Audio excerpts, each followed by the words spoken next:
আরে অনেকদিন পর দেখতে পাচ্ছি বেশ কিছু হাতের কাজ করেছো। একদম অনেকদিন পর আবার কালারগুলোও কিন্তু অন্যরকম।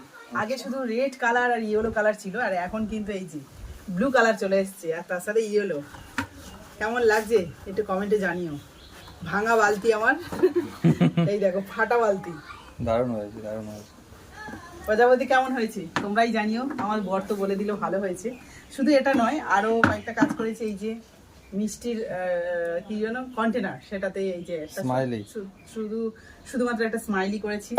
আর এটার কাজ এখনো একটু বাকি, কারণ এখানে একটা মুখ হবে, ফেস হবে আর কি। ফ্রেশ হয়ে বেশ সুন্দর একটা দেখতে লাগবে। আচ্ছা, আর তার সাথে এই যে টেবিল ল্যাম্প, টেবিল ল্যাম্পের মতো দেখতে একদম।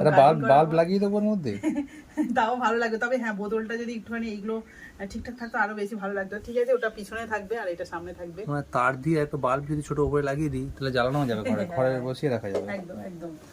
আর এটার আমি আর বাইরে কালার করলাম না, কারণ এটা তো একটা সবুজ কালার রয়েছে, তার উপরে আর কালার করার কোনো প্রয়োজন নেই মনে করলাম। তো সামনে শুধু একটা এই যে রেগে আছে মনে হয়, রেগে আছে মনে হচ্ছে। তবে হ্যাঁ, গোপ বানিয়েছে না? হ্যাঁ গোপ করেছি। তবে এই যে তিলক মতো একটা দেওয়ার কথা ছিল, কিন্তু এই যে কাটিং হওয়ার জন্য তিলকটা আর বোঝা যাচ্ছে না।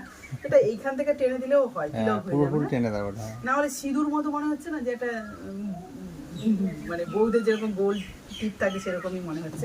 এক বউ নয় লোক, তাই তো কম বাজে একদম, যেহেতু। একদম।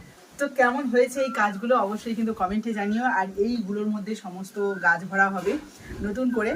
তো সেই ভিডিওটা পরে আসছে। না, মাটি ভরা হবে, তারপর গাছ দেওয়া হবে। তো মাটি না দিলে আর গাছ হবে? তো চলো।